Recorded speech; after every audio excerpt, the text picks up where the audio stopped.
సొమ్మును అత్యంత చాకచక్యంగా తరలిస్తున్న దోపిడీ ముఠాకు అనంతపురం జిల్లా పోలీసులు చెక్ పెట్టారు. కేరళకు చెందిన శ్రీధర్ ముఠాకు చెందిన 4 సభ్యులను అరెస్ట్ చేసి 1,89,000 రూపాయల నగదును పోలీసులు స్వాధీనం చేసుకున్నారు.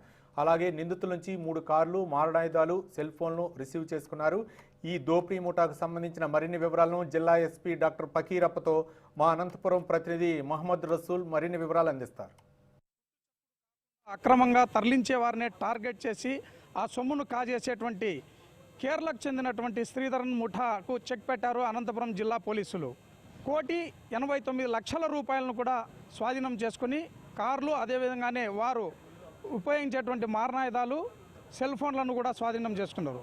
ఈ ముఠా చేసేటువంటి ఆగడాలు ఎలా ఉంటాయి, వారి యొక్క మోడస్ ఆపరెండి ఏ విధంగా ఉంటుందనేటువంటిది ప్రస్తుతం మన చింత అనంతపురం జిల్లా ఎస్పీ డాక్టర్ ఫకీరప్ప కాగనెల్లి ఉన్నారు. అడిగి తెలుసుకుందాం.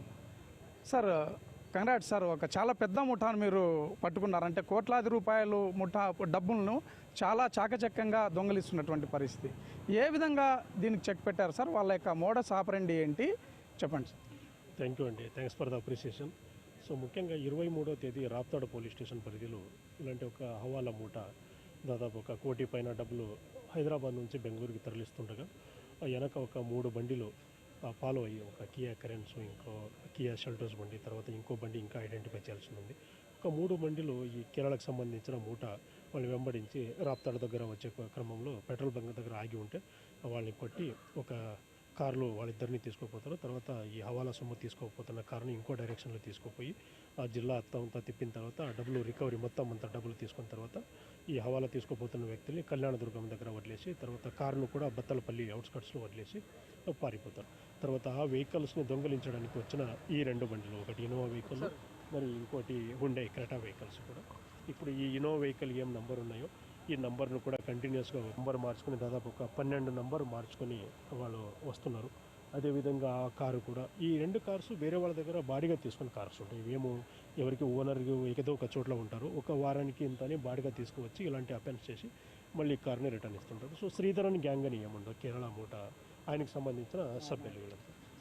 ఈ మారణాయుధ దీనిగా ఉన్నాయి కదా సార్, ఈ మారణాయుధాలని చాలా చాకచక్యంగా వీటినే పోయింది. మామూలుగా కత్తులు, కటార్లు వాడతారు, దీన్ని ఎందుకు వాడతారు?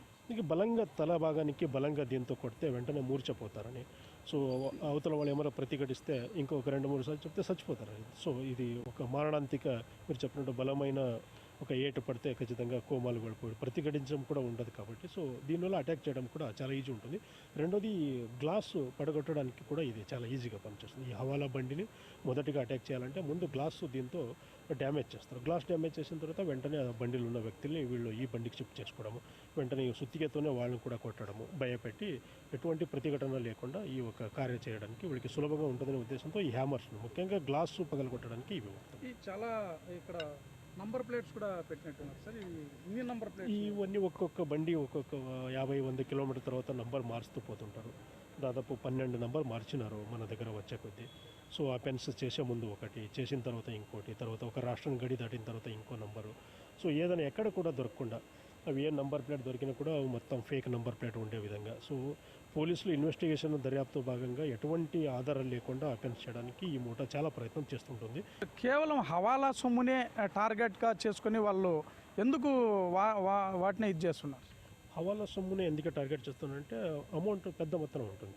దాదాపు 1 కోటి పైన, దగ్గర 2 కోటి 3 కోట్లు ట్రాన్స్ఫర్ చేస్తుంటారు. తర్వాత కంప్లైంట్ ఇవ్వడం కూడా ఎవరు ముందుకు రారు. ఒకసారి హవాలా డబ్బులు ఎక్కడైనా మొన్న రాప్తాడు దగ్గర జరిగిన ఘటనలు కూడా దాంట్లో 8 నుంచి 10 మంది పార్ట్నర్స్ ఉన్నారు 1 కోటికి. సో కంప్లైంట్ ఇవ్వడంలో కొంత సముఖంగా ఉండరు. తర్వాత దానికి సోర్స్ ఆఫ్ ఇన్కమ్ చూపించాల్సి వస్తుంది. సో ఎన్నోసారి కంప్లైంట్ ఇవ్వకుండానే ఆ ఘటన జరిగిందని వదిలేస్తుంటారు. ఇది మొత్తం పైన హవాలా సొమ్మును చాలా అత్యంత చాకచక్యంగా దొంగలించేటువంటి ఒక పన్నాగాన్ని మొత్తం పైన అనంతపురం జిల్లా పోలీసులు ఛేదించారు. ప్రధానంగా ఈ హవాలా సొమ్మునే ఎందుకు టార్గెట్ చేశారంటే దీనికి కనీసం కంప్లైంట్ కూడా ఇవ్వనటువంటి పరిస్థితి ఉంటుంది కాబట్టి అలాంటి వాటిని ఎంచుకొని ఈ విధంగా టార్గెట్ చేస్తూ కోట్లాది రూపాయలను కొల్లగొడుతున్నట్టు అనంతపురం జిల్లా ఎస్పీ డాక్టర్ ఫకీరప్ప చెప్పారు. కెమెరామ్యాన్ ప్రకాష్ రసూల్, 6 టీవీ, అనంతపురం జిల్లా నుంచి.